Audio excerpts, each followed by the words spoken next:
আসসালামু আলাইকুম। সবাইকে স্বাগত জানাচ্ছি। আমি নাসরুল ইসলাম তন্ময়। শুরুতে বিআরবি কেবল সংবাদ শিরোনাম। বাংলাদেশের সর্বশেষ গুরুত্বপূর্ণ আপডেট সংবাদ আপনাকে স্বাগত। শুরুতেই সংবাদ শিরোনাম, পরে বিস্তারিত। শুরুতেই জানিয়ে দিব, শেখ হাসিনার পতনের পর বাংলাদেশে যেসব বড় পরিবর্তন হলো।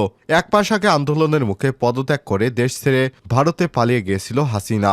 বাংলাদেশের সাবেক প্রধানমন্ত্রী হিসেবে অনেক অহংকারী মহিলা ছিলেন তিনি।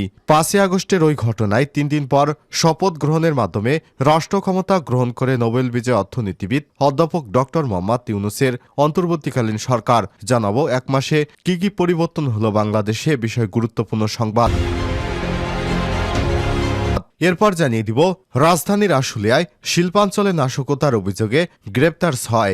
আশুলিয়া পোশাক কারখানা সহ শিল্পাঞ্চলে নাশকতাকারী সন্দেহে 6 জনকে গ্রেপ্তার করেছে যৌথ বাহিনী। আটককৃতদের মধ্যে 2 জনকে গ্রেপ্তার দেখানো হয়েছে। শুক্রবার তাদের আদালতে তোলা হয়েছে বলে জানিয়েছেন আশুলিয়া থানার পরিদর্শক মাসুদুর রহমান। এদিকে বিতর্কিত দেওয়ানবাগীদের আস্তানায় ভাঙচুর এবং অগ্নিসংযোগ। নারায়ণগঞ্জের বন্দর উপজেলার মদনপুর বাসস্ট্যান্ড সংলগ্ন বিতর্কিত দেওয়ানবাগী পীরের আস্তানায় ভাঙচুর এবং অগ্নিসংযোগের ঘটনা ঘটেছে।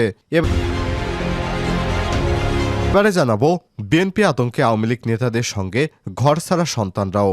ছাত্র আন্দোলনে অভ্যুত্থানের পর গত 5ই আগস্ট স্বৈরাচারী শেখ হাসিনা পদত্যাগ করে ভারতে পালিয়ে যাবার পর গোটা দেশের মতো পাবনার ভাঙ্গুড়া উপজেলায় বিক্ষুব্ধ জনতার সঙ্গে বিএনপির নেতাকর্মীরাও আওয়ামী লীগ নেতাকর্মীদের বাড়িতে ভাঙচুর এবং অগ্নিসংযোগ করেছে। এ কারণে আওয়ামী লীগের নেতাকর্মী সহ তাদের সন্তানরা পর্যন্ত ঘর ছাড়া।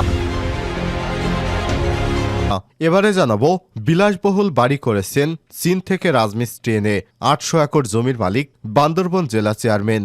বান্দরবন জেলা পরিষদের চেয়ারম্যান কাশহল্লা বিগত 16 বছরের চেয়ারম্যানিতে এমন কোনো অনিয়ম নেই যা তিনি করেননি। নিয়োগ বদলি, টেন্ডার, জমি প্লট, বাণিজ্য থেকে শুরু করে বান্দরবন জেলা পরিষদের 28টি ন্যস্ত বিভাগের প্রত্যেকটি প্রকল্পের কাজে তাকে আগে পার্সেন্টেজ দিতে হতো। তা না হলে প্রকল্পের বিল আটকে রাখতেন দিনের পর দিন। এভাবে তিনি অবৈধ হাজার হাজার কোটি টাকা ইনকাম করেছেন। এভাবে প্রায় 1000 কোটি টাকার মালিক বনে গেছে চেয়ারম্যান কাশহল্লা। পুরো বান্দরবনে প্রায় 800 একর জমির সন্ধান পাওয়া গেছে। এ সমস্ত জমিগুলোর মালিক তার ছেলে মেয়ে এবং স্ত্রীদের নামে। সদর উপজেলার রামজাদি নামক স্থানে জমিসহ প্রায় 200 কোটি টাকা দামের বাড়ি নির্মাণ করেছেন চীন থেকে রাজমিস্ত্রি এনে। এর আগে 12ই আগস্ট দৈনিক যুগান্তরের অস্তিত্বহীন প্রকল্প দেখিয়ে 720 কোটি টাকা লুট শিরোনামে বান্দরবন জেলা পরিষদের একটি প্রতিবেদন প্রকাশিত হয়। এরপর থেকে একে একে বেরিয়ে আসে চেয়ারম্যানের যত সব অপকর্ম এবং সম্পদের বিবরণী। শেখ হাসিনা সরকারের আমলে এই চেয়ারম্যান অবৈধভাবে আয় করেছেন হাজার হাজার কোটি টাকা।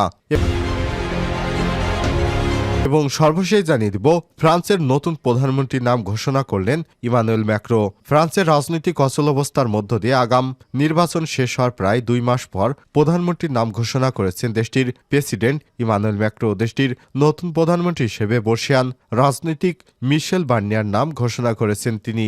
সংবাদ মাধ্যম বিবিসি জানায়, 73 বছর বয়সী বার্নিয়ারের ইউরোপীয় ইউনিয়ন এর সাবেক প্রধান ব্রেক্সিট মধ্যস্থতাকারী হিসেবে ছিলেন 2016 সাল থেকে 2019 সালের মধ্যে যুক্তরাজ্য সরকারের সাথে এক্সিট আলোচনার নেতৃত্ব দিয়েছিলেন তিনি। প্রিয় দর্শক, এতক্ষণ শুনছিলেন সংবাদ শিরোনাম, এবারে বিস্তারিত। তবে তার আগে বন্ধুরা, অনুরোধ থাকবে সংবাদটিতে একটি লাইক দিন। এই চ্যানেলে আপনি নতুন হয়ে থাকলে আমাদের সংবাদটি দেখতে দেখতে চ্যানেলটি সাবস্ক্রাইব করে রাখুন। কমেন্ট করে আপনার মূল্যবান মতামত জানিয়ে দিন বন্ধুরা, আপনি বিশ্বের কোন দেশ থেকে বা বাংলাদেশের কোন স্থান থেকে আমাদের সংবাদটি দেখছেন এবং শুনছেন। এবারে বিস্তারিত। শেখ হাসিনার পতনের পর বাংলাদেশে যেসব বড় পরিবর্তন হলো। এক মাস আগে আন্দোলনের মুখে পদত্যাগ করে ভারতে পালিয়ে গিয়েছিলেন বাংলাদেশের সাবেক প্রধানমন্ত্রী শেখ হাসিনা। 5ই আগস্টের ওই ঘটনার 3 দিন পর শপথ গ্রহণের মাধ্যমে রাষ্ট্র ক্ষমতা গ্রহণ করে নোবেল বিজয়ী অধ্যাপক ডক্টর মোহাম্মদ ইউনূসের অন্তর্বর্তীকালীন সরকার। নতুন এই সরকারের হাতে গত 1 মাসে প্রশাসনের দীর্ঘপদে ব্যাপক রদবদলের ঘটনা ঘটেছে, যা এখনও চলমান। সেই সঙ্গে দেশের আর্থিক খাত বেশ কিছু ক্ষেত্রে নেওয়া হয়েছে সংস্কারের উদ্যোগ। স্থানীয় জনপ্রতিনিধিদের অপসারণ করে তাদের জায়গায় বসানো হয়েছে প্রশাসন। ব্যাংক খাত সংস্কারের সিদ্ধান্ত হয়েছে আলাদা কমিশন গঠনের। সেই সঙ্গে পদক্ষেপ নেওয়া হচ্ছে অনিয়ম, জালিয়াতি ঋণ এবং পাচারকৃত অর্থ দেশে ফেরত আনার। কর্মবিরতি এবং হামলার ভয় কাটিয়ে আবারও মাঠে ফিরেছে পুলিশ। পোশাক এবং লোগো পরিবর্তন সহ নানা সংস্কারের মাধ্যমে বাহিনীকে জনবান্ধব করে গড়ে তোলার কথা বলছেন নতুন সরকার। এদিকে হত্যা সহ বিভিন্ন অভিযোগে শেখ হাসিনা এবং আওয়ামী লীগ আমলে এমপি মন্ত্রীদের বিরুদ্ধে হচ্ছে একের পর এক মামলা, হতে যাচ্ছে গ্রেপ্তার এবং অনেকে গ্রেপ্তারও হয়েছেন। এর বিপরীতে প্রধান উপদেষ্টা অধ্যাপক ডক্টর ইউনূস এবং বিএনপি চেয়ারপারসন বেগম খালেদা জিয়ার একাধিক মামলা সাজা বাতিল করা হয়েছে। মুক্তি দেওয়া হয়েছে কারাগারে বন্দী বিএনপি জামাত সহ বিভিন্ন রাজনৈতিক দলের নেতাকর্মীদের। সেই সঙ্গে জামিন দেওয়া হয়েছে জঙ্গি কার্যক্রম সহ গুরুতর মামলায় সাজাপ্রাপ্ত আসামিকে, যা নিয়ে আলোচনা করা হয়েছে। সব মিলিয়ে গত এক মাসে ঠিক কি ঘটেছে? গত 5 আগস্টে আওয়ামী লীগ সরকার পতনের পর বিভিন্ন এলাকায় বহু থানায় নজিরবিহীন হামলার ঘটনা ঘটে। ওই সময় সারা দেশে 639টি থানার মধ্যে অন্তত 450টি আক্রান্ত হয়েছিল বলে জানিয়েছে বাংলাদেশ পুলিশ অ্যাসোসিয়েশন। পরে সহিংসতায় সারা দেশে পুলিশের কমপক্ষে 44 জন সদস্য নিহত হন বলে জানান কর্মকর্তারা। আশুলিয়া শিল্পাঞ্চলে নাশকতার অভিযোগে আটক 6। আশুলিয়ার পোশাক কারখানা সহ শিল্পাঞ্চলে নাশকতাকারী সন্দেহে 6 জনকে আটক করেছে যৌথ বাহিনী। আটককৃতদের মধ্যে 2 জনকে গ্রেপ্তার দেখানো হয়েছে। শুক্রবার তাদের আদালতে তোলা হয়েছে বলে জানিয়েছেন আশুলিয়া থানার পরিদর্শক মাসুদুর রহমান। বৃহস্পতিবার মধ্যরাতে সেনাবাহিনী, পুলিশ এবং র্যাবের সমন্বয়ে অভিযান পরিচালনা করা হয়। এ সময় 6 জনকে আটক করা হয়। তারা জুট ব্যবসার প্রভাব বিস্তার সহ নাশকতার উদ্দেশ্যে পরিকল্পিতভাবে শিল্পাঞ্চলে অস্থিতিশীল করেছিলেন। অনুসন্ধান থেকে জানা যায়, গাজীপুর শিল্পাঞ্চল স্বাভাবিক হলেও বিভিন্ন অজুহাতে অস্থিতিশীল করা হচ্ছিল। আশুলিয়া শিল্পাঞ্চল শ্রমিকদের মধ্যে অস্থিরতা সৃষ্টি করতে ভাড়া করে আনা হয়েছিল বহিরাগতদের। আটককৃতদের জিজ্ঞাসাবাদে দেয়া তথ্য অনুযায়ী শিল্পাঞ্চল অস্থিরতার নেপথ্যে কারাতা খতিয়ে দেখা হচ্ছে। বেতন বৈষম্য দিয়ে টানা কয়েকদিনের শ্রমিক অসন্তোষের কারণে অস্থিরতা তৈরি হয় পোশাক শিল্প খাতে। শ্রমিকদের যৌক্তিক দাবি মেনে নেওয়ার পরেও অস্থিরতার নেপথ্যে থাকা ইন্ধনদাতাদের বিরুদ্ধে ব্যবস্থা নিতে অভিযান শুরুর নির্দেশ দেয় সরকার। এর পরিপ্রেক্ষিতে অভিযান শুরু করে যৌথ বাহিনী। এরপর 6 জনকে আটক করা হয়েছে। বিতর্কিত দেয়ানবাগীর আস্তানায় ভাঙচুর এবং অগ্নিসংযোগ। নারায়ণগঞ্জের বন্দর উপজেলার মদনপুর বাস স্ট্যান্ড সংলগ্ন বিতর্কিত দেয়ানবাগী পীরের আস্তানায় ভাঙচুর এবং অগ্নিসংযোগের ঘটনা ঘটেছে। আজ ফজরের নামাজের পর এই ঘটনা ঘটে। খবর পেয়ে বন্দর ফায়ার সার্ভিসের কর্মীরা আগুন নেভাতে সক্ষম হয়। এ নিয়ে এলাকায় থমথমে অবস্থা বিরাজ করছে। এই ঘটনায় ওই এলাকায় অতিরিক্ত পুলিশ মোতায়েন করা হয়েছে। স্থানীয়দের বরাত দিয়ে বন্দর থানার ওসি গোলাম মোস্তফা যুগান্তরকে বলেন, ফজরের নামাজের পর একদল মুসল্লি ইসলাম বিরোধী কার্যকলাপ পরিচালনার অভিযোগে দেওয়ানবাগীর আস্তানায় ভাঙচুর এবং অগ্নিসংযোগ করেছিল। এ সময় 2টি গরু ও 2টি মহিষ নিয়ে যান তারা। পরে পুলিশ এসে পরিস্থিতি নিয়ন্ত্রণে আনে। এই ঘটনায় মামলার প্রস্তুতি চলছে।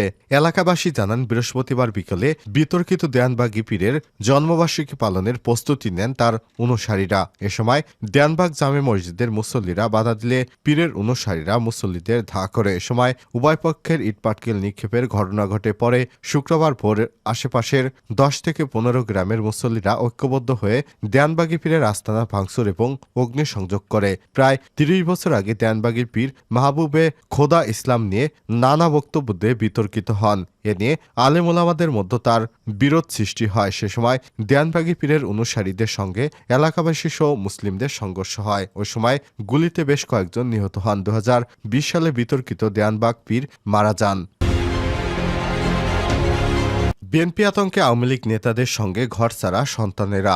ছাত্র আন্দোলন অভ্যুত্থানের মুখে গত 5 আগস্ট স্বৈরাচারী শেখ হাসিনা পদত্যাগ করে পলায়নের পর গোটা দেশের মতো পাবনার ভাঙ্গুড়া উপজেলায় বিক্ষুব্ধ জনতার সঙ্গে বিএনপির নেতাকর্মীরাও আওয়ামী লীগ নেতাকর্মীদের বাড়িতে ভাঙচুর এবং অগ্নিসংযোগ করে। এতে আতঙ্কিত উপজেলা আওয়ামী লীগের নেতারা জীবন বাঁচাতে আত্মগোপনে চলে যান। এসব পরিবারের মেয়ে এবং শিশু ছাড়া মাধ্যমিক ও উপরের ছেলে শিক্ষার্থীরা আত্মগোপনে চলে যান। দেশজুড়ে শিক্ষা প্রতিষ্ঠানের কার্যক্রম শুরু হলেও এদের ক্লাসে ফেরার পরিবেশ এখনো হয়নি পাবনার ভাঙ্গুড়ায়। ফলে এসব শিক্ষার্থীর শিক্ষা জীবন অনিশ্চয়তার মুখে পড়েছে। যুগান্তরের অনুসন্ধানে ভয়ঙ্কর কিছু তথ্য উঠে এসেছে। দীর্ঘদিন আওয়ামী লীগের দ্বারা জুলুম, নির্যাতন এবং এর শিকার হয়ে বিএনপির নেতাকর্মীরা চরম বিক্ষুব্ধ হয়ে আছেন। পাড়ায় মহল্লায় আওয়ামী লীগ নেতাদের শায়েস্তা করার তালিকা প্রস্তুত করা হয়েছে। তালিকায় রয়েছে তাদের সন্তানদের নামও। সেই তালিকা বিএনপির একটি অংশ আত্মগোপনে থাকা আওয়ামী লীগ লীগের নেতাদের পৌঁছে দিচ্ছে। এতে মহাসংকটে পড়েছে আত্মগোপনে থাকা আওয়ামী লীগ নেতারা। তাদের কাছে পাঠানো তালিকার সত্যতা যাচাই করতে না পারায় এলাকাতে ফিরতে পারছেন না তারা। আত্মগোপনে থাকা একাধিক নেতার সঙ্গে যোগাযোগ করে বিষয়টি নিশ্চিত হওয়া গেছে। এছাড়াও এলাকায় ফিরতে বিএনপির নেতাদের সঙ্গে আওয়ামী লীগ নেতাদের টাকার বিনিময়ে চুক্তি হচ্ছে বলে প্রচার করা হয়েছে। যেসব নেতারা এলাকায় রয়েছে তারা প্রচুর টাকা দিচ্ছে বিএনপির নেতাদের।